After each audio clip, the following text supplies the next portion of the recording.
내가 그들 중에 거할 성소라는 제목으로 여러분과 함께 말씀의 은혜를 나누기 원합니다. 오늘 말씀은요, 하나님이 이스라엘 자손에게 내가 그들 중에 거할 성소를 지으라는 말씀이 핵심입니다. 오늘 말씀의 핵심은 성소입니다. 성소. 성소는 이 성경에서 성막, 해막, 장막 여러 가지 이름으로 표현되어 있는데요. 이건 쉽게 구분하는 것은요, 장막, 해막은 아직까지 하나님의 영광이 하나님이 거기에 계시지 않는 상태, 그리고 성막과 성소는 하나님이 거기에 임재하여 계시는 상태를 구분합니다. 우리는 오늘 말씀에서 하나님이 왜 이스라엘 자손에게 성소를 지으라고 하셨는지를 먼저 알아야 되는데요.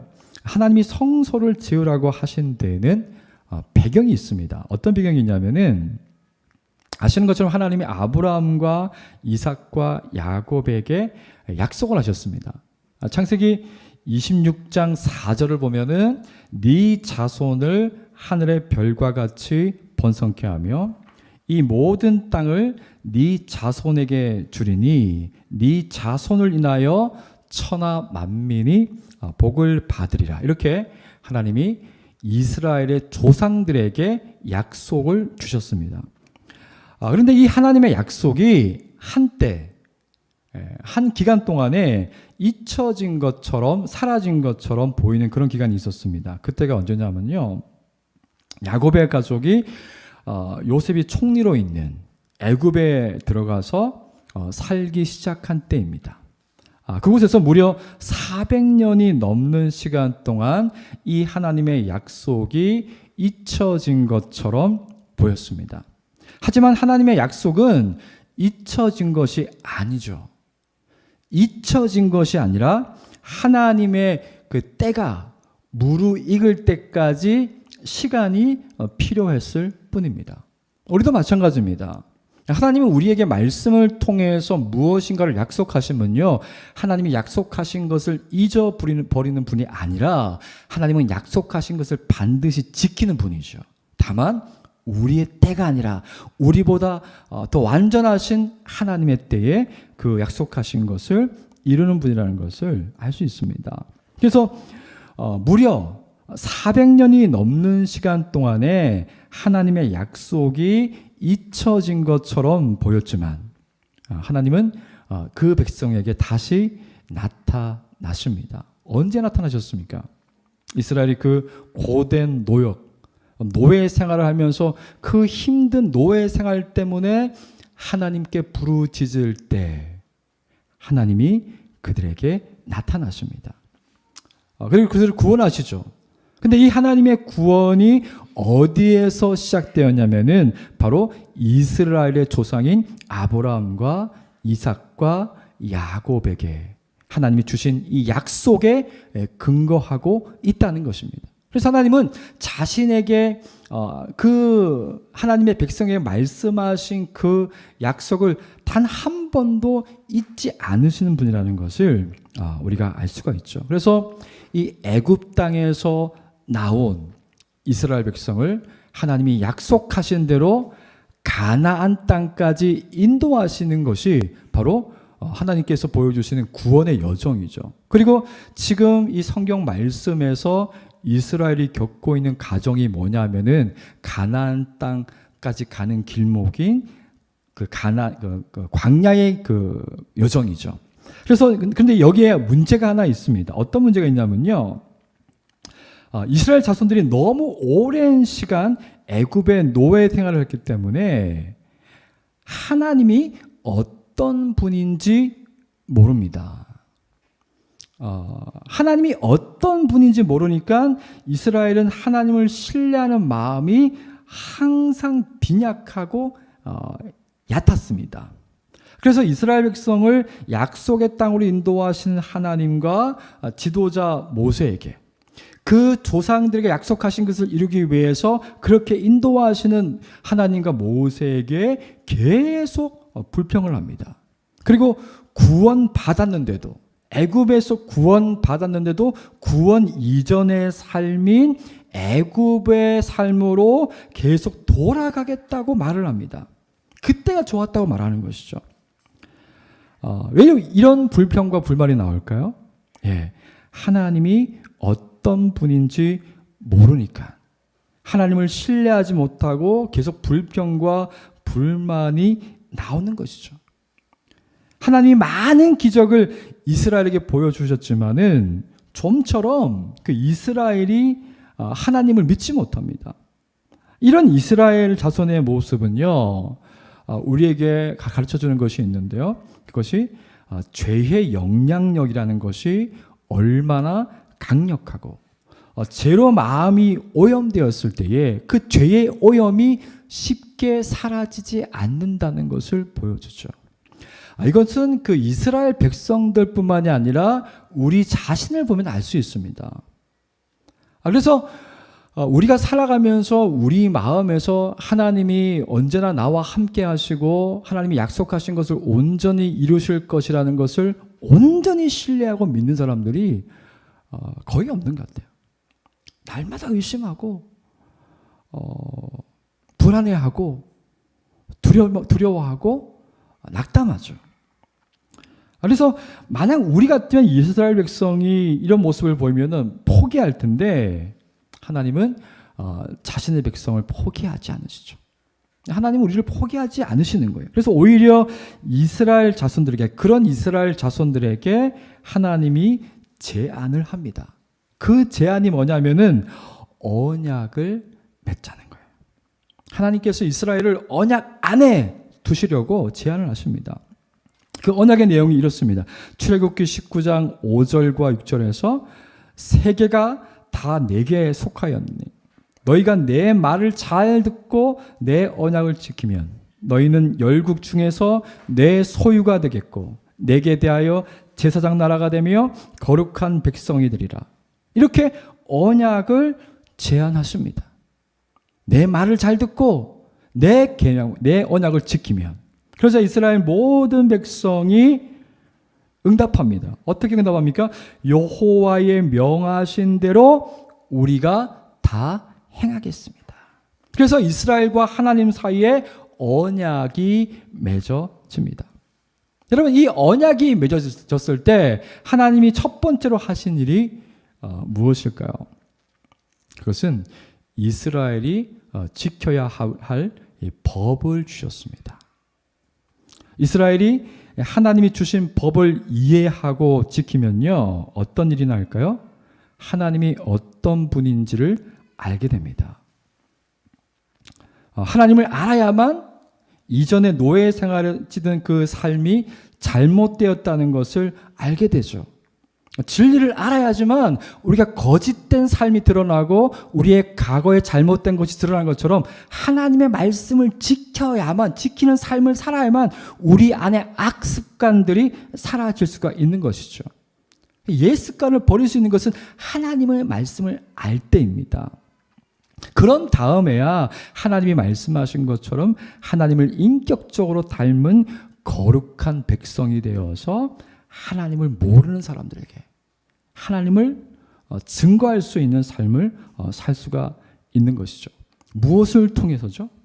하나님이 주신 말씀을 지킬 때, 그 말씀을 따라 살 때 이것이 가능하다는 것입니다.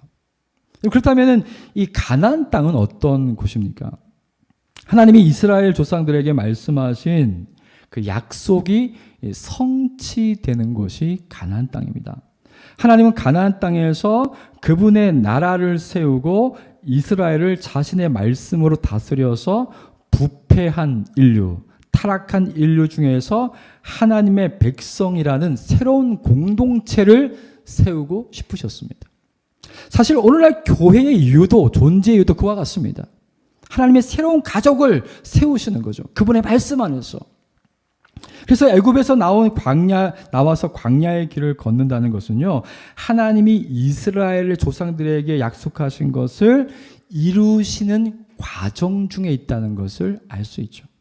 아직 목적지까지 간 것이 아닙니다. 과정 속에 있습니다. 여러분, 바로 이 상황에서, 제가 말씀드린 이 상황에서 하나님이 성소를 만들라고 하신 중요한 이유가 드러납니다.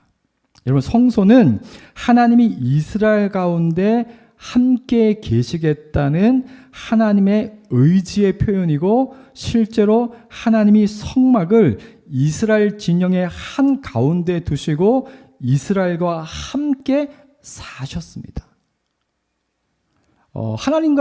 하나님이 그들과 동행했다는 표현을 할 수도 있는데, 저는 사셨다는 표현이 더 와닿는 것 같아요. 하나님이 함께 그들과 사셨어요. 가나안 땅에 들어갈 때까지 그들과 함께 계셨어요. 사셨어요. 그러니까 이스라엘 백성들은 그 하나님 중심으로 살았다는 것을 알 수가 있는 것이죠. 여러분, 하나님께서 이렇게 하신 이유가 무엇일까요? 애굽에서 이스라엘을 구원하신 분도 하나님이시고, 이스라엘의 조상들에게 그들의 후손들을 가나안 땅을 주시고 그곳에서 하나님 나라를 만드시겠다는 그 하나님의 위대한 계획을 이루시는 분도 하나님이라는 것을 보여주죠. 이것은 그 성경과 신학에서 굉장히 중요한 의미입니다. 우리는 예수님을 믿어 칭의, 거룩하다, 의롭다는 말을 들어서 구원을 받죠. 그리고 이 구원 이후의 삶도 하나님 그 성화라는 게 있는데요. 우리가 예수님을 닮아갈 수 있는 것도 우리의 힘으로 되는 것이 아니라 하나님이 은혜를 주심으로 말미암아 우리가 성화될 수 있다는 거예요. 그래서 이 구원과 성화가 모두 하나님의 은혜로 이루어진다는 것을 오늘 본문 말씀이 우리에게 보여주는 것입니다.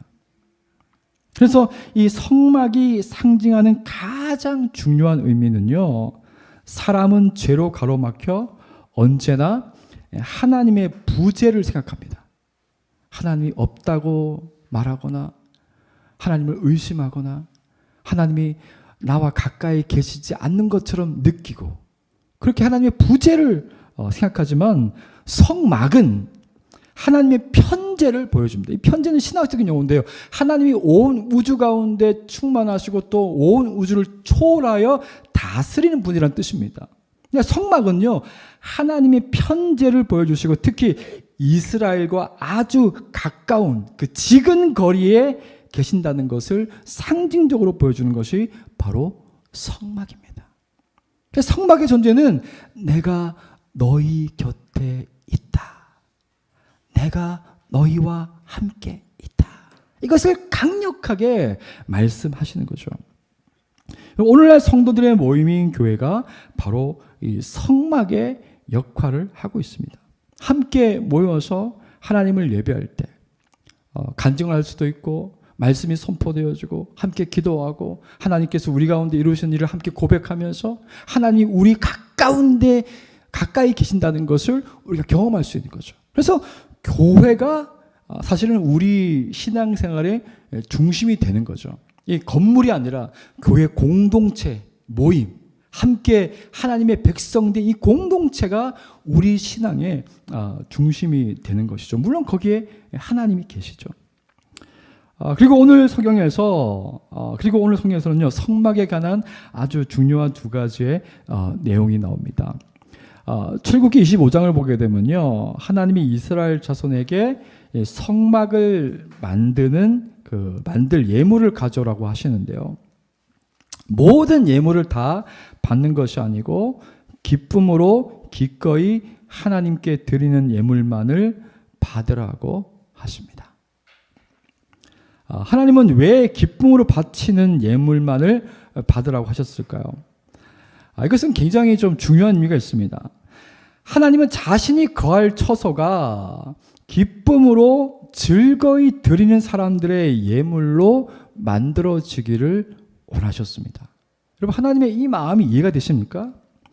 기쁨과 자원하는 마음으로 하나님이 이 땅에 거할 처소가 세워지기를 원하셨다는 거예요. 왜 그럴까요? 여러분, 하나님이 성막을 만들려고 하시기 전에 이스라엘 자손과 언약을 맺었다고 했습니다. 여러분, 언약의 특징 중에 하나가 뭐냐면요, 언약을 맺은 당사자들끼리 서로에게 충성하는 것입니다. 하나님이 이스라엘에게 하나님의 마음을 자주 표현하는 단어가 있는데요. 그게 뭐냐면은 나는 너희의 하나님 여호와다. 이 말씀을 자주 합니다. 나는 너희의 하나님 여호와다. 여기서 뭐뭐의라는 단어가 히브리어에서 레라는 단어가 사용되었는데요. 이 단어의 뜻은 무엇을 향하고 있다는 뜻입니다. 그러니까 의도나 태도의 방향이 어디에 있는지를 가르쳐주는 거죠. 그러니까 나는 너희의 이스라엘의 하나님이다라고 할 때는 하나님의 마음이 이스라엘을 향하고 있다는 뜻입니다. 하나님이 이스라엘 향해서 그 마음이 향하고 있다는 것을 표현할 때 이렇게 말씀하시는 거죠.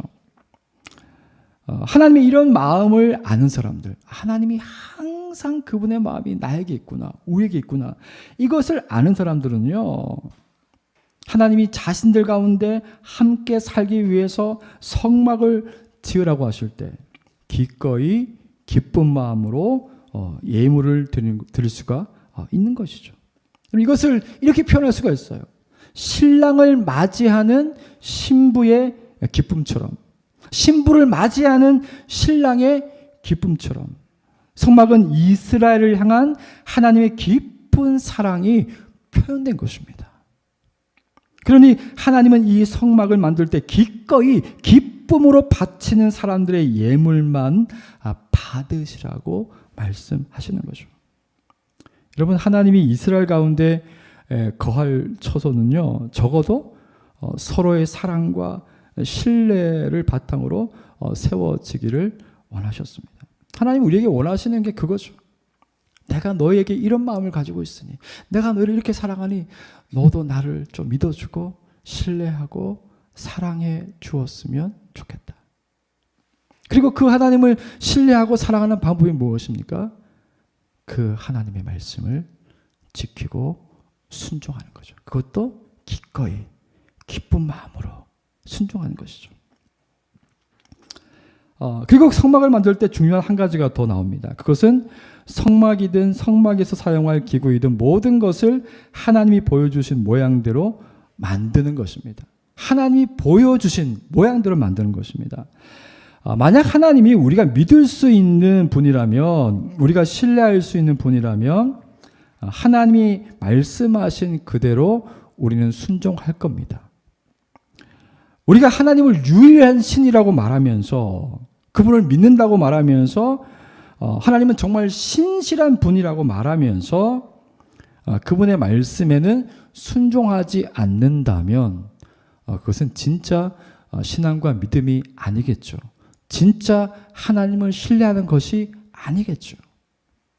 그래서 하나님은 말씀합니다. 내가 너희에게 보인 나의 사랑과 너희를 향한 관심과 나의 행함을 너희가 보았다면은 너희는 내가 너에게 명령한 그대로 내게 순종했으면 좋겠다고 말씀하시는 거죠. 그래서 하나님을 신뢰하는 사람은요, 하나님이 말씀하신 대로, 보여주신 대로 순종하고 따라가는 것을 즐거워합니다. 이것이 신앙의 핵심입니다. 하나님 말씀하신 그대로를 따라 살려고 애쓰는 거예요. 따라 살 수 있기 때문에, 그것이 가능하기 때문에, 온전히 가능하기 때문이 아니라 그 하나님이 내게 어떤 존재인지를 알기 때문에, 그 하나님의 말씀에 내가 할 수 있는 최선을 다해서 그 말씀을 따라가고 싶은 겁니다. 순종하고 싶은 겁니다. 그렇게 살고 싶은 거예요. 그래서 그게 잘 안 되니까 하나님께 능력 달라고, 은혜를 달라고 기도하는 것이죠.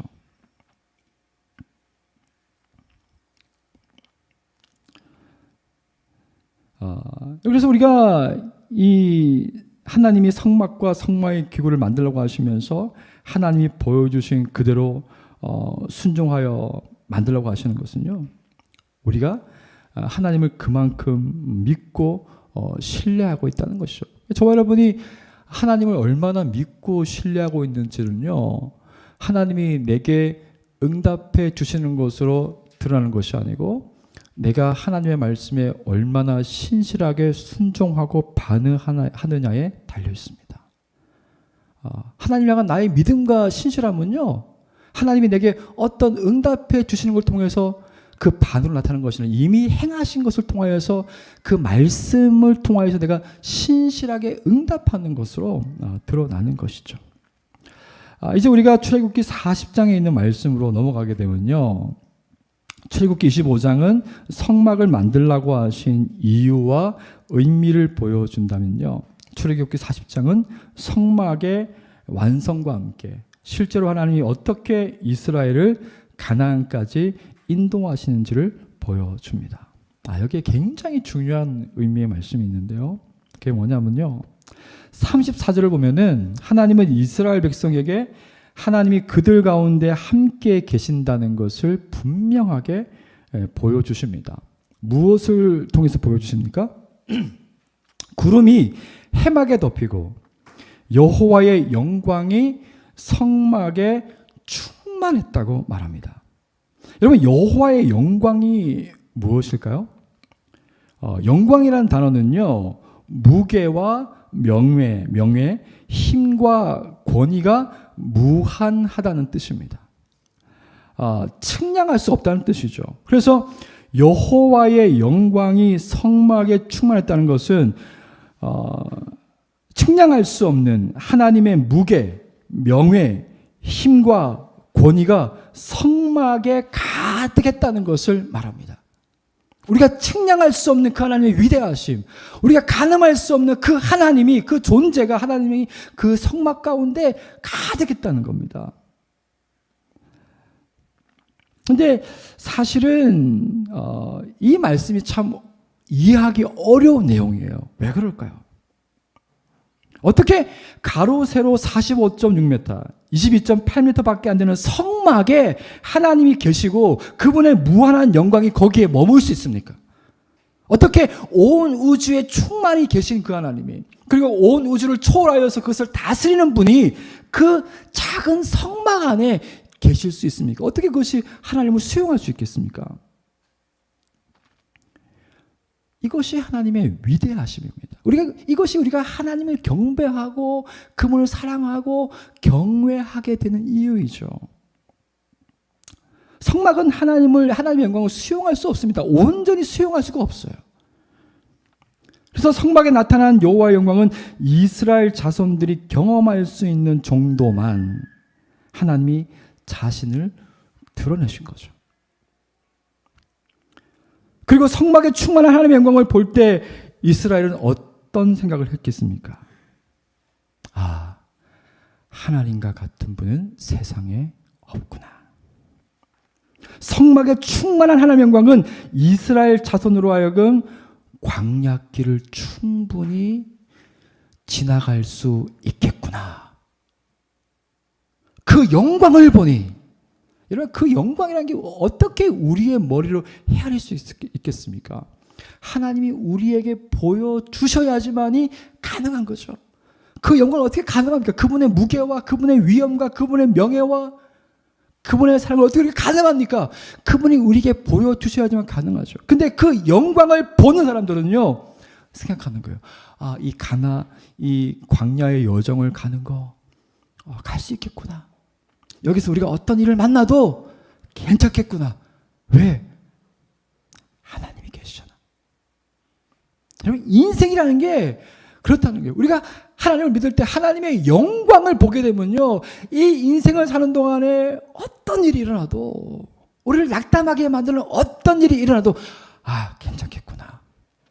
갈 수 있겠구나. 살 수 있겠구나. 내가 이렇게 행동하지 않아도 되겠구나. 이런 선택하지 않아도 되겠구나.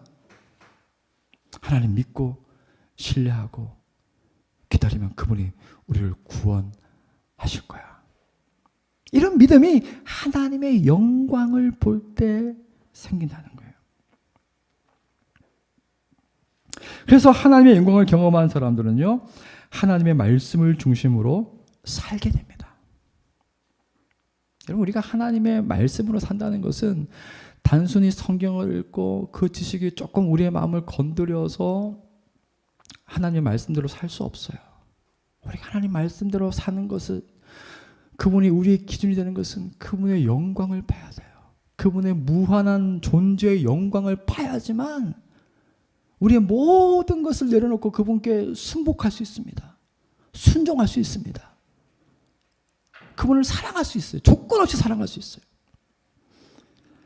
그래서 40장 36절을 보면요, 구름이 성막 위에 떠오를 때는 이스라엘 자손이 그 모든 행진하는 길에 앞으로 나갔고, 구름이 떠오르지 않을 때에는 떠오르는 날까지 나아가지 아니하였다. 이제 이스라엘의 삶의 중심이 하나님이 기준이 되는 거예요. 내가 아니라, 내 판단이 아니라, 내 결정이 아니라 하나님이 내 삶의 기준이 되시는 거죠. 이스라엘의 진영 한가운데 그 성막 안에 영광으로 존재하시는 그 하나님이 구름을 통하여서 보여주시는 거예요. 이제 가자. 그럼 구름이 떠오릅니다. 그럼 가는 거예요. 멈춰라 하면 구름이 멈춰 있는 겁니다. 그래서 내가 결정하는 것이 아니라 하나님의 영광을 본 사람들은요, 하나님이 기준이 되어서 그 삶을 살아갑니다. 이것이 하나님의 영광을 경험하는 삶, 하나님의 임재를 경험하는 삶. 그리고 38절을 보면요, 하나님의 영광을 본 사람들은 그 영광의 하나님이 자신들을 돌보고 계신다는 것을 눈으로 확인하죠. 뭘 통해서요? 낮에는 구름으로, 밤에는 그 구름 가운데 불이 있어 이스라엘을 보호하시는 하나님을 보는 거죠. 이것이 가나안 40년 여정 동안 가나안 땅으로 가는 그 광야에 계속해서 나타난 겁니다. 여러분, 이 말씀이 우리에게 주는 메시지가 뭘까요?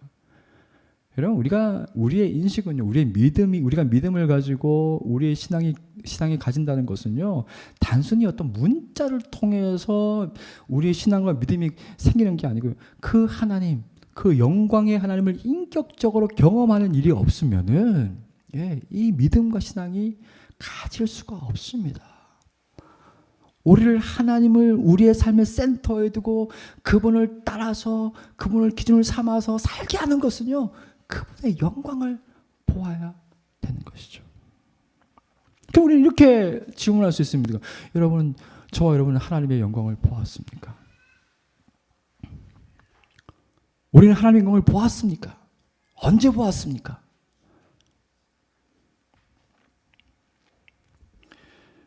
요한복음 11장 14절 보면요, 말씀이 육신이 되어 우리 가운데 거하심에 우리가 그 영광을 보니 아버지의 독생자의 영광이요 은혜와 진리가 충만하더라. 그 구약의 성막 가운데 임한 하나님의 영광이 아들 예수 그리스도를 통해서 나타나셨다고 말씀합니다. 하나님은 구약의 그 성막 가운데 자신이 들어가셔서 자신을 제한하시고 이스라엘 가운데 보여주셨다면, 예수님은 우리와 같은 모습으로, 사람의 모습으로 성육신하여서 우리가 있는 이 땅에 친히 사람의 형상을 하고 오셔서 하나님의 영광을 우리 가운데 보여주셨다고 말씀합니다. 여러분, 그 예수님이 우리에게 보여주신 그 궁극적인 영광이라는 것은 무엇일까요? 하나님의 그 무게, 하나님의 그 위대하심, 그 하나님의 명예, 그 하나님의 사랑, 그 하나님의 그 영광이라는 것이 예수님을 통해서 어디에서 나타났을까요? 그 영광은 예수님이 사람들을 고칠 때 조금 드러났습니다.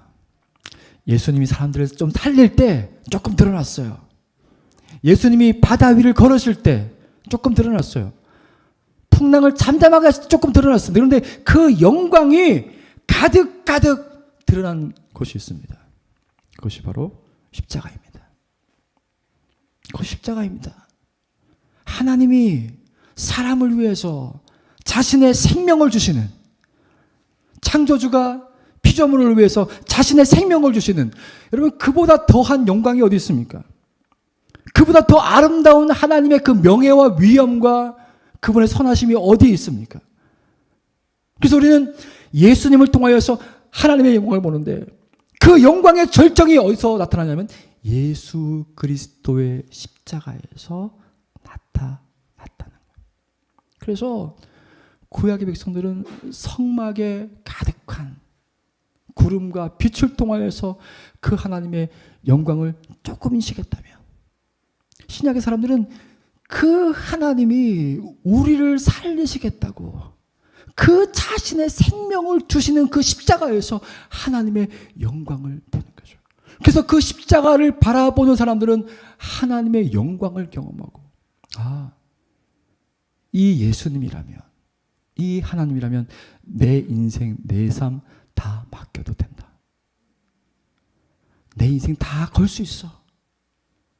이분 나의 구원자로, 나의 주인으로 모실 수 있어. 이렇게 바뀐다는 거예요. 그래서 그 십자가에 달리신 그리스도를 보고, 그 죽음에서 부활하신 그리스도를 보는 사람들은요, 그 삶을 그리스도의 말씀으로 살게 되는 것입니다. 근데 이것이 전부가 아니에요. 요한복음 15장 26절을 보면요, 내가 아버지께로부터 너희에게 보낼 보혜사 곧 아버지께로부터 나오시는 진리의 영이 오실 때에 그가 나를 증거하실 것이요. 에베소서 3장 16절을 보면은 그 영광의 풍성을 따라 그의 성령으로 말미암아 너희 속의 사람을 능력으로, 너희 속 사람을 능력으로 강건하게 하옵시며. 고린도서 3장 16절 보면요, 너희가 하나님의 성전인 것과 하나님의 성령이 너희 안에 계시는 것을 알지 못하느냐. 여러분, 이 말씀이 얼마나 우리를 감격하게 만드는지 모릅니다. 예수님이 이 땅에 성전으로, 살아계신 성전으로 오신 예수님이 죽으시고 부활하셨어요. 그리고 승천하셨어요. 그런데 예수님이 아버지께 부탁하여서 놀라운 선물을 우리에게 보내주신 성령님을 보내주신 거예요. 그리스도의 영이시요 하나님의 영이신 성령님을 우리에게 보내주셔서 성령님이 우리 안에 거하실 때 그 하나님의 영광이 우리 안에 가득 차서 우리의 속사람이 강건해진다고 말씀합니다. 성령이 우리 안에 계심으로 우리가 하나님의 성전이 되었다고 말씀합니다. 그래서 오늘날 신약적인 배경에서 우리 한 사람 한 사람을 뭐라고 얘기냐면은 교회, 성전이라고 말하는 거죠.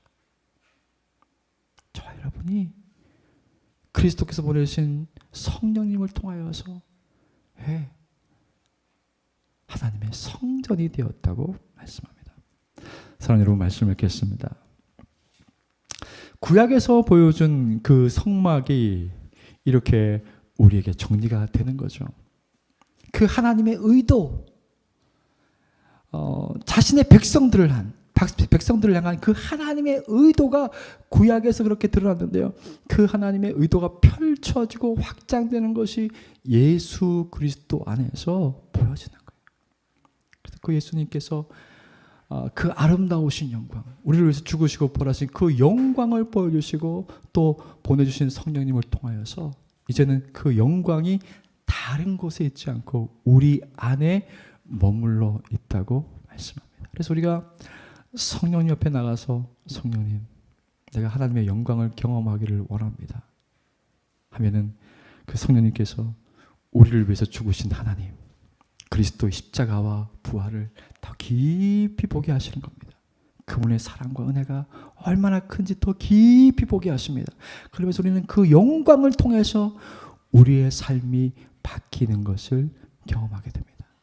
사랑하는 여러분, 이 한 주간 오늘 부활주의를 기념하면서 그리스도께서 죽음에서 부활하심으로 말미암아 저와 여러분을 하나님의 성전 삼으시고 우리 안에 그분의 영광으로 가득 채우셨다는 것을 기억하시기 바랍니다. 그리고 이 한 주간 우리가 하나님의 성전으로 살 때에 하나님을 알지 못하는 사람들이 우리 안에 계신 성령님을 통하여서, 삼위 하나님을 통하여서 하나님을 아는 그런 복이 있기를 예수님 이름으로 축복합니다. 같이 한번 시간에 기도하기를 원합니다.